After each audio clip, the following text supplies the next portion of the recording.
All right, Richard Kaufman, thank you for being on the show today. Richard's website is, tell them where your website is, Richard. Well, I'm on WordPress as the comeback coach, but mostly I just go through everything is through my Facebook account, which is just Richard Kaufman. So it's simple. I'm a simple guy. Okay. And why don't you start off, tell the audience a little bit about what you do as the comeback coach? Okay, what I do is I actually help people that are going through either depression, PTSD, TBI, or any kind of health issues. I help them break through the barriers and to break on through to the other side so they can get through the crap and start living a good life and not become one of the 35 that, 35 first responders commit suicide every day. So I help them so they don't become a statistic. And you're a military veteran yourself, of course. Yeah. And you served in the Army, is that correct? Or Yep, Army and Army National Guard with a total of 24 years. Wow, that's great. That's a lot of time. Yeah. So what was, tell me a little bit about your military service, and then we'll move into, coming out of the military and adjusting to civilian life. So first let's start with your service. All right, I'll just do a quick down and dirty real quick. Yeah. I grew up in a poor neighborhood, single parent, addiction issues in the house. I was drinking and I was an alcoholic by the age of 12. Quit high school in 9th grade, so I only have a 9th grade education. Joined the military at 17, because back then you could do it at 17. And then I got thrown out 2 years later for drug and alcohol use. And got out for a while, and then got back in, and was about to get thrown out for a second time, not for drug and alcohol, for just being an asshole. And 9/11 happened, and because I knew some people that were in the towers, I dedicated the rest of my career to them. And within 2 years, I went from almost being thrown out to winning Soldier of the Year for the company and battalion. Lost that brigade. But I ended up doing 24 years total until I got hurt on duty. I got ran over by a Humvee, and they ran over my head. Oh, so I'm blind in this eye and suffer from the PTSD and the TBI. And they put me out because they medically retired me because I couldn't shoot, or else I would have done 30 years. So that was my military career in a nutshell. All right, so, man, my hat's off to you. That's I'm glad they let you stay in and to hear you got Soldier of the Year. That's good for you, man. Good for you. Yeah, like I said, I was due to be discharged on September 24th, 2001. And then after when the day 9/11 happened, I just broke down and cried and I wept, and something just switched in my brain. And I talked to my company commander and the first sergeant the next day, begged him to keep me. And thank God they did, and, the rest was history. Yeah, I remember that day well. I remember watching it on TV, waking up and watch it on TV. And well, see, where I grew up, you were in Jersey? Yeah, we're only 10 minutes from Manhattan. Yeah. So, and, everybody around here knew somebody that was there. Yeah. So that's when I just broke. I don't know what happened. I just broke down as a man, and things just changed that day. Yeah, they sure did. So after all of that, then you get out of the military. You're medically retired, and you have to integrate back into civilian life. What was that initially like for you?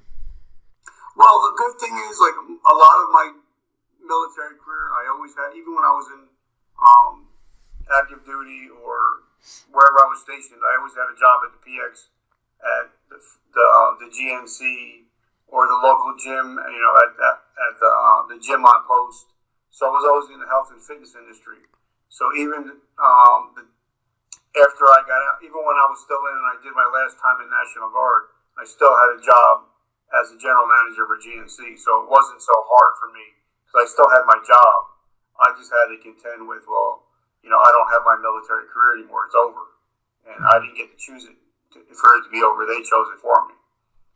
Yeah, that's something when I talk to veterans, it's interesting. A lot of times, they might be, because I worked with active duty military guys, treating, when I was in San Diego, I worked at a psychiatric hospital, and I worked helping them treat, as a nurse, I'm a nurse, treat their PTSD and then the concurrent drug and alcohol problems that often go along with that. And it's really interesting because a lot of times the biggest thing that causes them discomfort after getting out is that, if they're medically retired, which a lot of the guys do, they get medically discharged.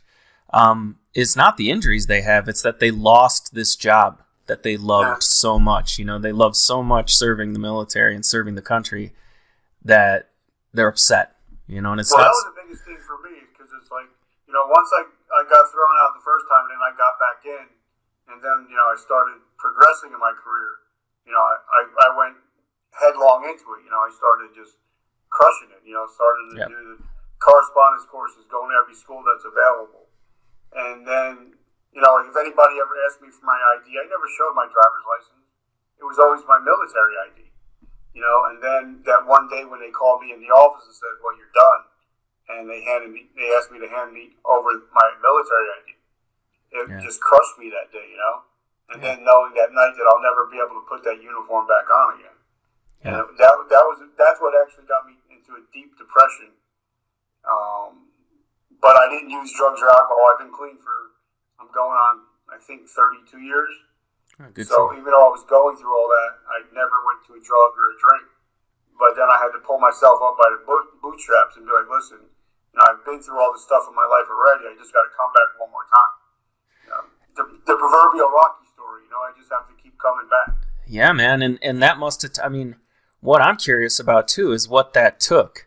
Because, when you have just the genetic predisposition towards addiction, and you hit a real hard patch like that, where you have something that just really strikes at your heart hard, that's got to be challenging. I'd imagine that there are, your brain plays some tricks on you and tells you to go back to it. A lot of guys end up relapsing in just those very sorts of situations. Well, the weird thing is, I got clean at 20 years old, so I got sober before most people even started their drinking career. Yeah. But when that happened, the first weekend I got home, it's kind of like, usually on your wall you have, what drill dates you got, what Christmas parties, birthday, all that military stuff is. Yeah. Then it's like, you don't have that anymore. And the first weekend that my friends had drill, that just broke my heart, But then I'm like, if I start drinking again, it's just going to add to the problem.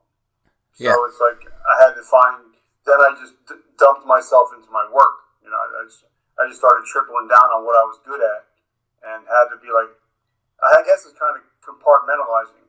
Yeah. Saying, okay, this is over. And then, like, when I moved to New Jersey, I always think of it, even I tell my wife now, I just think of it as another deployment. Uh-huh. That I can get through anything that's going on right now. It doesn't matter what it is. It's just another deployment. And I think that military mindset actually helped me get getting out of the military part. Yeah, it brings up a lot of thoughts for me. The other thing that I noticed talking to guys, either whether they were vets or active, being in the military, as you know, right, for all of us, structure in our life is very valuable. It helps sort of temper the wild mind, the monkey mind, if you will, having that regular structure. And that's something that a lot of guys getting out of the military, especially the ones that I've noticed, that the ones that start real young, right? Like you said, I was 17 when I went in. Yeah. So, and that was all I knew. Right. And then you come out. So how, what did you do to provide structure? I mean, you mentioned right there, what did you do to provide structure? And what did you do to sort of replace all that valuable stuff you had in the military? How did you switch that over and still provide yourself with the same benefits you had being in the military? If that makes sense. Thankful for my wife.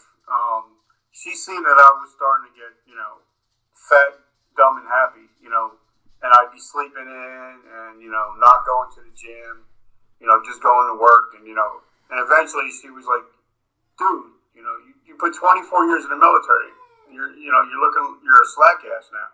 Yeah. So pretty much she got me back on track. And I still fall into it, even I've been out 9 years now. There's no PT test. There's no, even like all these my friends are talking about all this CBD oil and the marijuana, and I keep thinking, you know what? I'm not going to get drug tested. I can do whatever I want, but it's kind of like I still have that military mindset, and I took that military mindset into my civilian career, where I always prided myself on being an NCO. I always lived the NCO creed, and I still do that even in my civilian life. So I think living by that creed, I think, kept me on the straight and narrow for a lot of things. Mm-hmm. Yeah, you just answered one of the questions. Is what were the things? The other one that I like to ask guys is, what was it you learned in the military that still serves you as a civilian? And you really just answered that question. And even now, even with the guys that I work with, I always put them first. I always take care of my guys first. Even like when I was a tank commander, my guys always went to chow first. If they needed the breaks, they always got the breaks first. If they needed to go to sleep, I would take a 24-hour watch. I always wanted to make sure that, my guys were taken care of. And I kind of transferred that over into my civilian life and also into my business life. That, I put people first, and that I'll always be blessed. That's great. Now, I know from being, a professional caretaker, someone who's, like I said, I was a psychiatric nurse for some time. I work in an emergency room now. And putting other people first, of course, is something I do too. Now, at the same time, of course, in order to perform those duties, in order to be of service to your community, your country, you have to be in good shape. You can't destroy yourself in the process, or else you can't do that. So you can, you have some. How do your injuries from that accident? How do they still affect you today? Like, you have the blindness in one eye. What is your TBI? What are the like? How, what? Well, like I said, I got the TBI, traumatic brain injury, so I have like memory loss.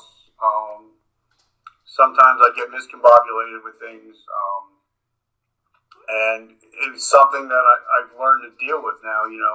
Like my wife, she always walks on my left side because people bumping into me and stuff like that. Mm-hmm. But I turn my disability into a disability. Tell me more about that. Tell me more about that. Explain that more.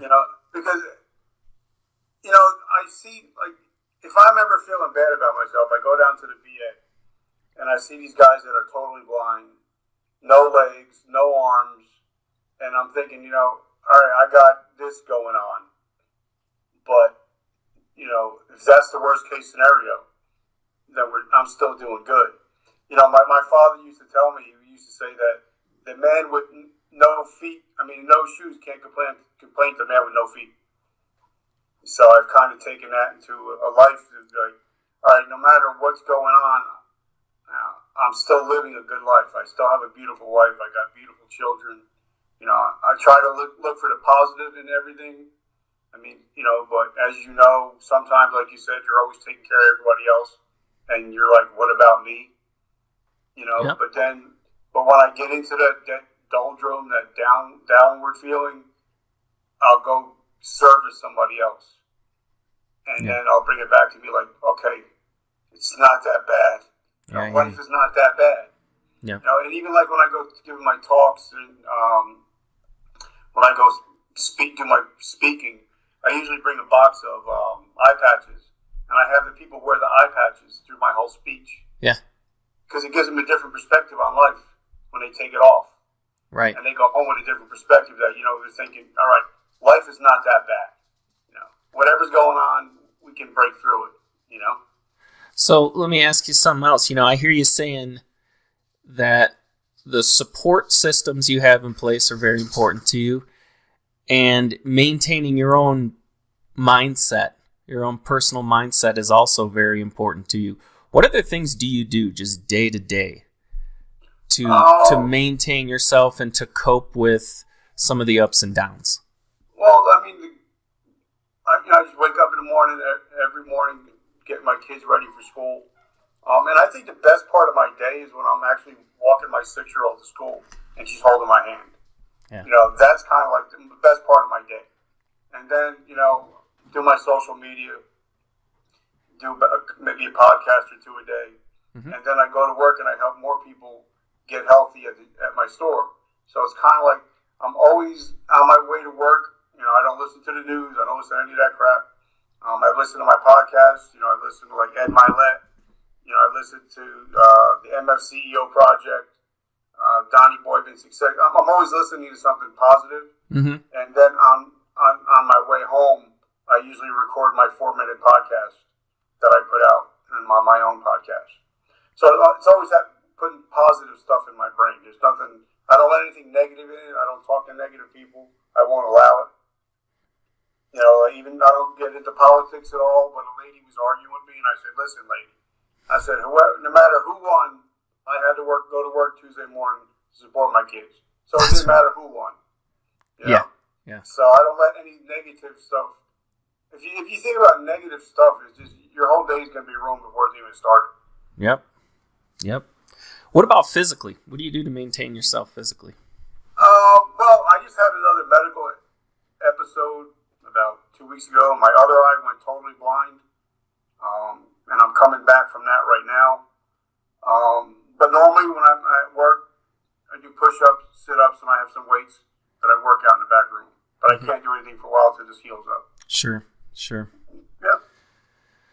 It sounds like you were really born with just a heart of service, because I just hear you say over and over again how much that means to you. I mean, I'm on my 3rd marriage because I was an asshole. I didn't really have a heart of service until September 11, 2001. That's the day I stopped becoming the asshole. That's when I started caring about other people. So it's only been since 2001 that I've cared about what other people think. Before then, I didn't care what anybody think. That's why I was always in trouble.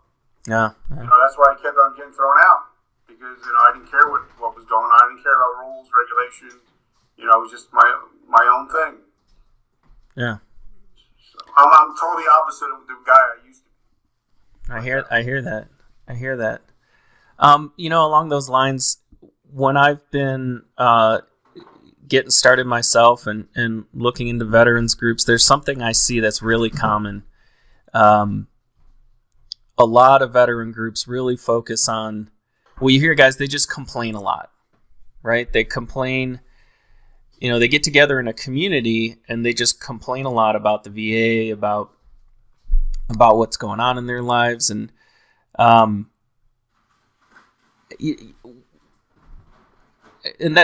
I don't think that's very helpful. Are you aware of any other sort of groups? I mean, for military personnel, ex-military veterans, that are more focused on being positive? It seems like that's some. Like, part of a group called the Veteran Think Tank, and it's all positiveness. We don't allow anybody that's negative in there. That's great. And then, of course, the Vetpreneur Tribe, which is all veterans that are trying to become entrepreneurs. Mm-hmm. There's like 14,000 of us. And that's all positive stuff. It's kind of, a lot of people they like to complain about stuff, Yeah. And I had to reschedule an appointment today, and I called the VA, and the lady was like, I'm having a really bad day. And I actually sat and talked to her for like 5 minutes. And I don't think she just looked, I think she was looking at the phone. She was like, wait a minute, you're supposed to be helping you.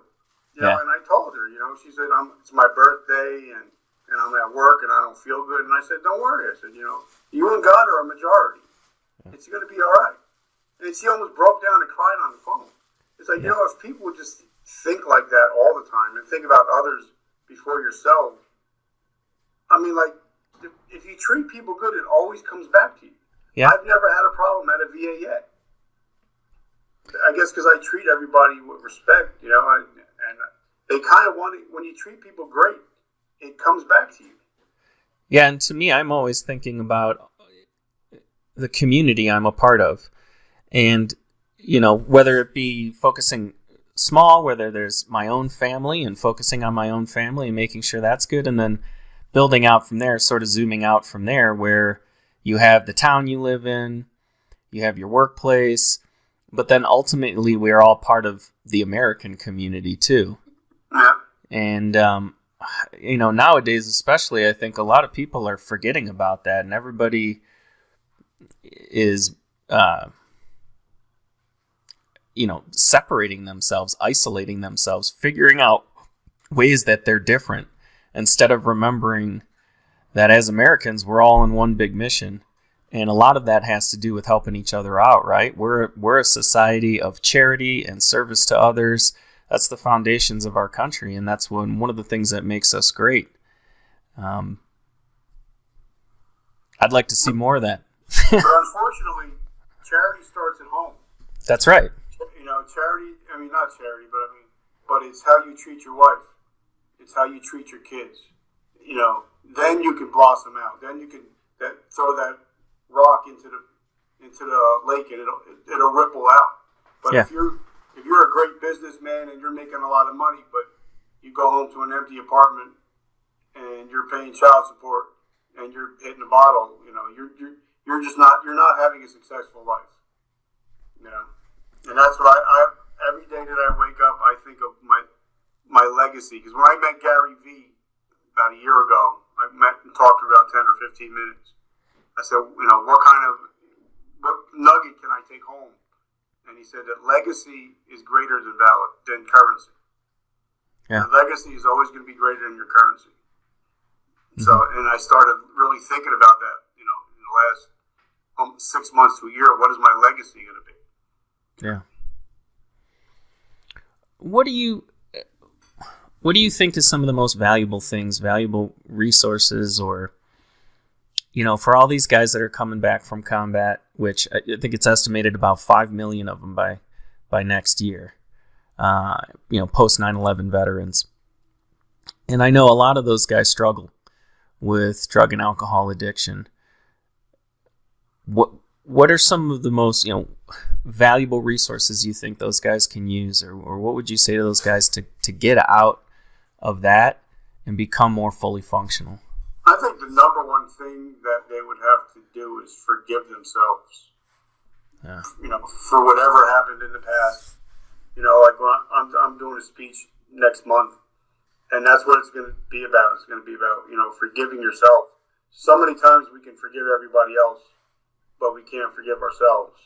And that's the one that burns in our soul. Like I was on another podcast last night in Australia, which I was like blown away. I was doing one from Australia. Yeah. And we were talking about how that tape recorder just plays over and over and over again. Yeah.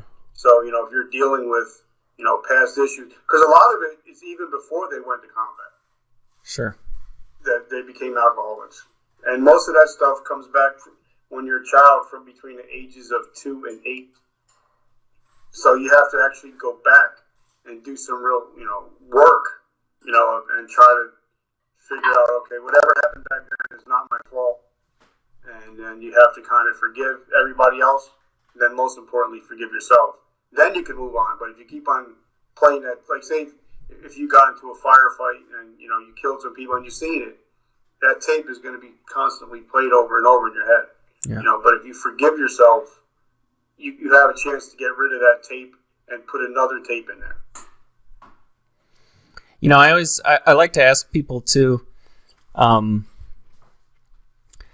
despite where you might find yourself now, right? Sometimes people say, well, I don't have, you know, they might still have pain, injury, they might still be struggling with certain things, but you're someone who's committed to, you know, improving yourself and being a better person. Despite the results you may have gotten along the way, how valuable to you has just the journey been? You know, a lot of people focus on the end result and get attached to reaching just one goal, and it's like, it's not any good unless I reach that goal. How valuable is just the journey? Well, like the guy that interviewed me last night, he was like, you know, what was one word that you want for the next 12 months of your life? And I said the word was domination.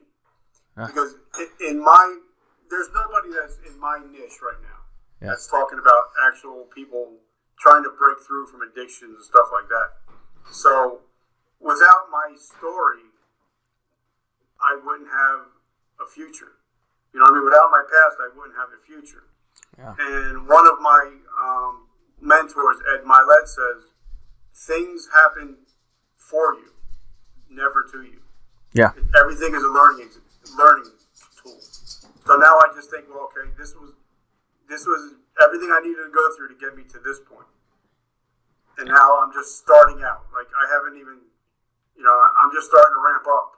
Yeah. You know, so there is no end. The end game is, my goal is to help 1 million people break through and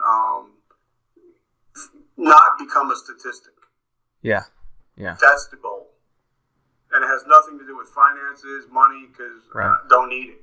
It's all about, you know, if I can save one person's life, like on this podcast today, if one person decides, you know what, I'm not going to kill myself. I'm willing to go for help. Right. It's all worth it. Yeah. Yeah. I mean, I'd like to see the same thing too.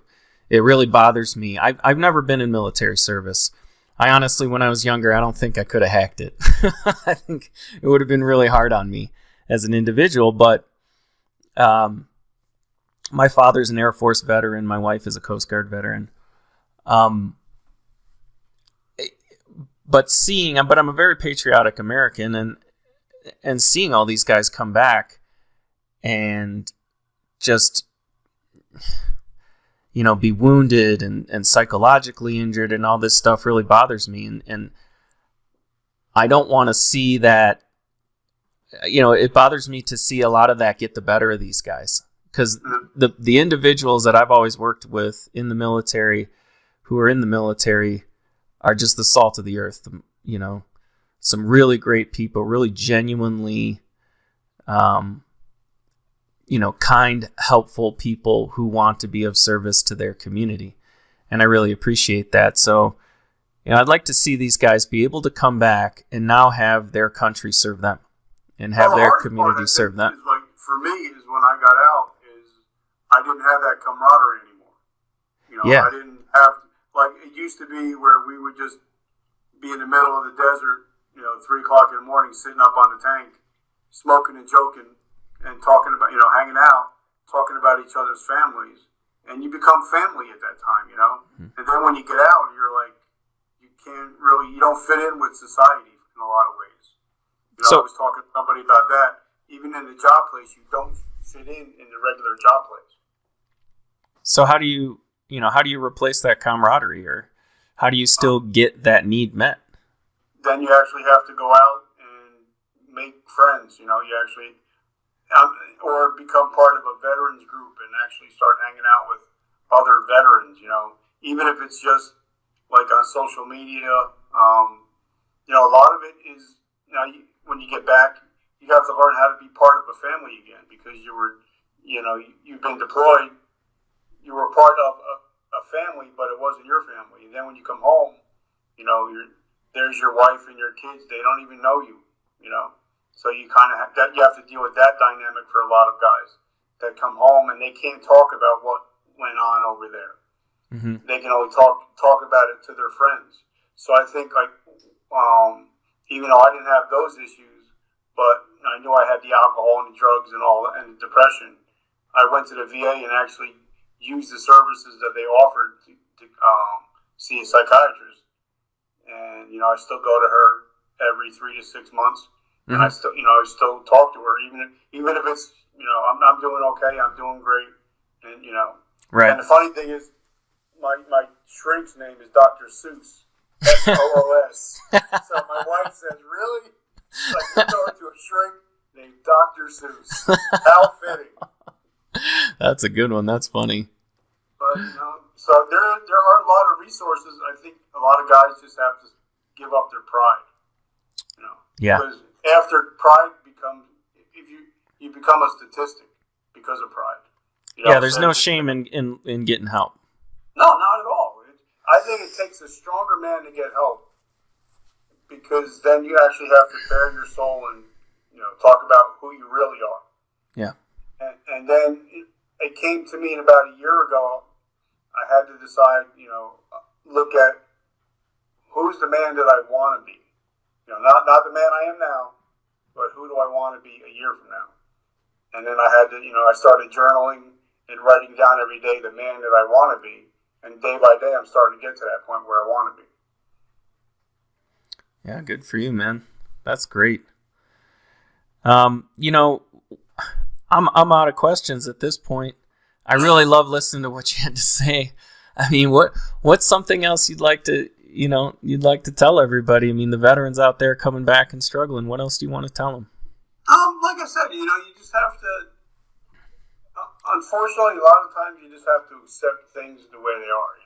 Because you always hear the old guys. When I was your age.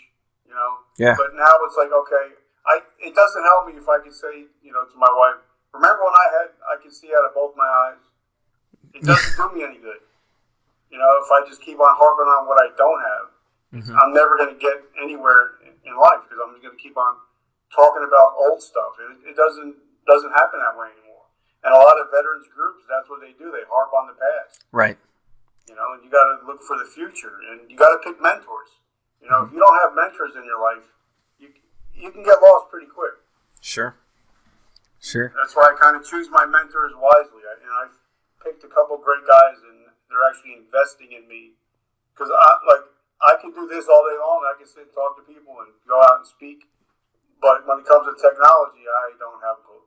I got an iPhone, and that's it.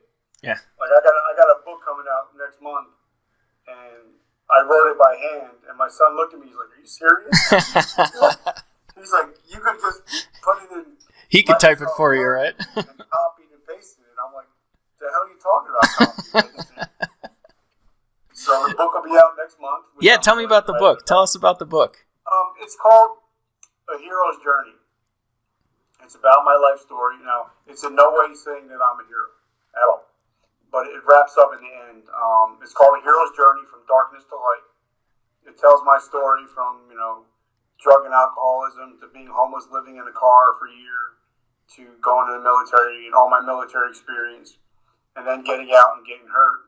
And then the last couple chapters are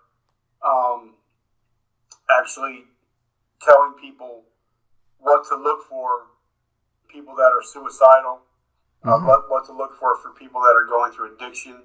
And then in the last page, it actually has resources where people can actually go get help if they want to go get help. And the book is going to cost $35.22, and I did it because of the 35 and the 22. And 35% of the proceeds are going to a foundation that helps with awareness for suicides for first responders. And actually, the first quote of the book is actually, I got permission to use it from, it's a quote by the Christopher Reeve Foundation. Oh, yeah. And they let me use the quote, and it's all, and in the end, it says that the only real heroes are the heroes that ran in the building that day when everybody else was running away.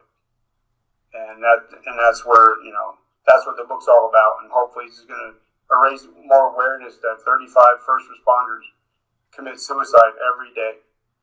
So far, we lost over 10,000 first responders this year alone. Yeah, that's a disturbing number. So that's why I try to get on as many podcasts and talk to people and let that get out there, because somebody might be listening and be like, maybe I'm not a first responder, but my brother is. Is he okay? Because a lot of times we'll ask, hey, how are you? And then you don't really want to know how we are, until they start telling you. Yeah. And a lot of guys, they think, well, the person that is going to commit suicide is always going to be the quiet one, the depressed one. Yeah. And 80% of the time, it's the person that's the happiest, because they know life is going to end soon. Yeah, I've experienced that in my career as a psychiatric nurse, and the ones who did it were the ones I least expected, and it was just that's what I put a in the shock. book also. Yeah. How to actually, to see through what people are actually doing, and the signs of addiction, and the signs of people that will commit suicide, not attempt. Because most people don't attempt suicide. Either you're going to do it or you're not going to do it. Mm-hmm. Mm-hmm. The people that attempt it are looking for help. They're looking for help. They're reaching out. Yeah. The people that military people know how to commit suicide. Oh yeah, sure. So that's everything that I have going on. If people want to follow me, they can just Richard Kaufman on Facebook. They can message me anytime. I answer every message I ever get. I also have a podcast. It's called Recovery and Redemption, and I put out 4-minute snippets every day or every other day. Just some positive stuff. If I'm thinking, here's something positive, I just want to put it out there. Some people, they don't want to listen to a whole podcast. Yeah. They just want to hear a little bit. Maybe pump you up before you go to the gym. Sure. Or pump you up before you get home. And that's what my little podcast is all about. Richard, I really appreciate you bringing awareness to the mental illness part of it. I think a lot of people don't understand depression, anxiety, the variety of mental illness.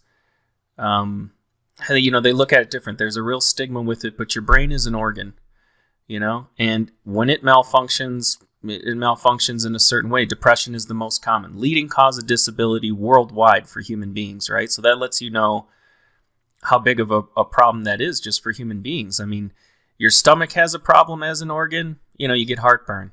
Your lungs have a problem, you have a hard time breathing. Well, your brain has a problem as an organ. The most common thing is depression. And it's not something to be ashamed of. It's not something to run away from or hide from. It's something that happens to most people. And the human brain can only take so much stress before it will start to malfunction in that way. One of the psychologists that I worked with as a psychiatric nurse with the military guys, I was talking to her one day and I said, you hear some guys talk about how, some people are strong and they can handle it and some people can't. And I said, now, is that really true physiologically? Are some people's brains just able to handle stress more than others? Is it really a matter of... And she said, well, yes and no. I mean, certainly some people are able to cope a little better than others,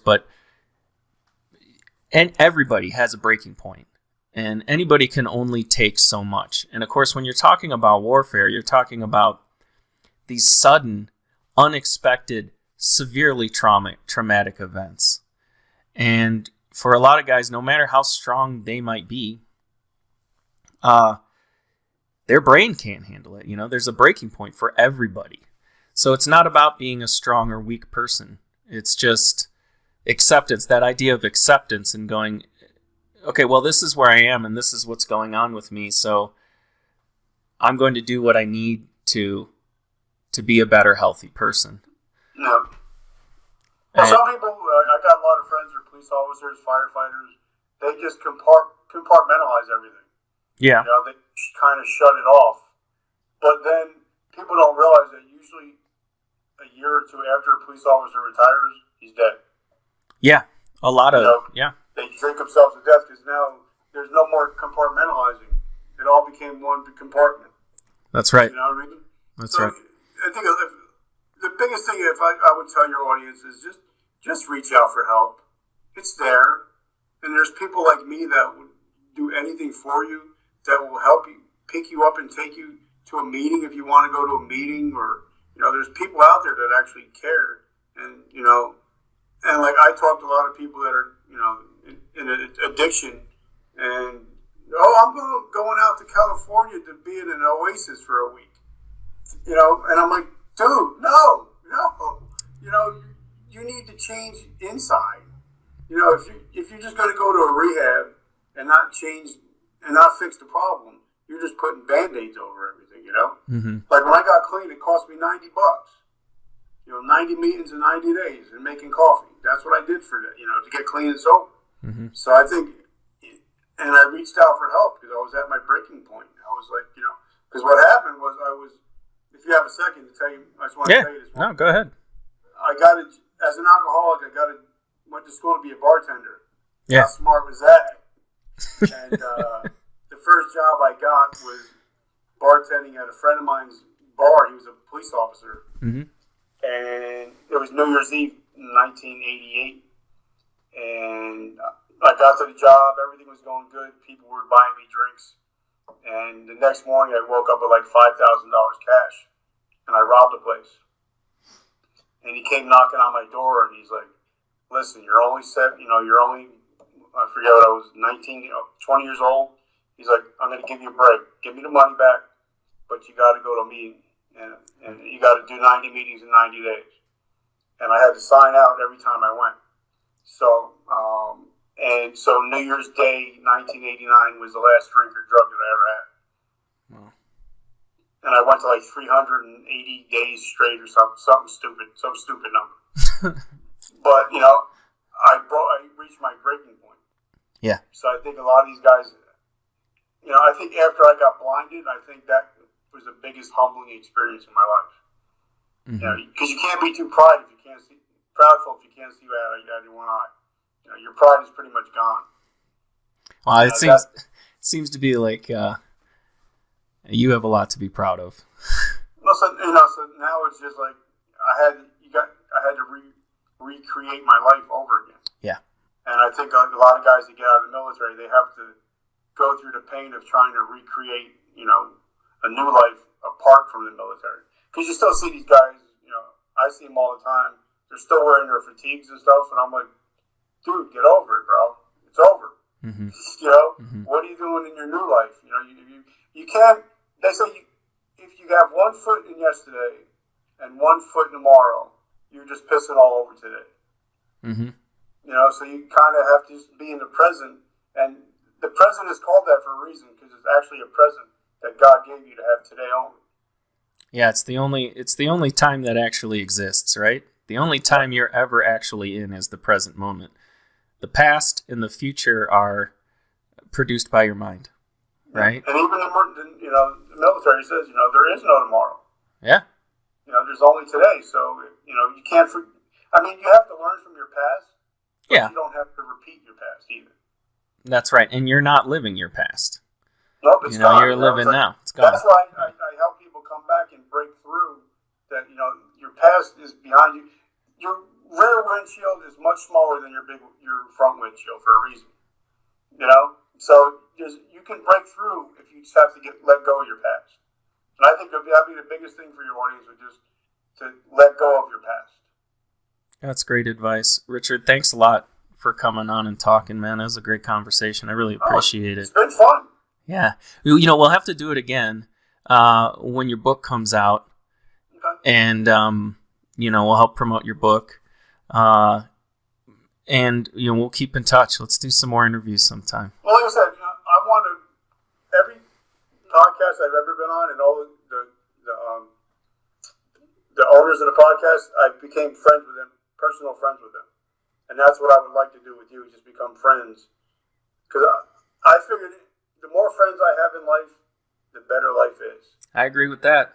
If there's any way I can support you and do anything for you, I always, like Gary said, I'll always promote my friends 10 times more than I'll ever promote myself. And I think that's why I have over 5,500 friends on Facebook. Because I'm always promoting everybody, and I'm not worried about myself. Yeah, well, the same goes for you, man. You want... I love what you're doing. I really appreciate your story. I appreciate your service to the country. Now and in the past, what you're doing now, also, it's very important. It's really important what veterans do when they come back. Yep. It's important what every American does to be of service to their country and to their community and their family and their friends. And some people just need to hear from somebody else that it's okay. Yeah, that's You're right. You're going to break through it. You're going to make it. That's right. Everybody loves a Rocky story. They sure do, man. Well, the hero's journey. You talk about the hero's journey. Nobody would ever watch it. If he didn't come back the second time, nobody would ever care. That's why I'm the comeback coach, because I've come back through everything, and I'm going to come back harder and stronger. All right, man. That sounds good. Thanks All a right, lot, my brother. I appreciate it. Well, you I'll be have in a touch. great week. You too. All right, brother. All right, man. I'll talk to you later. Be good. All right.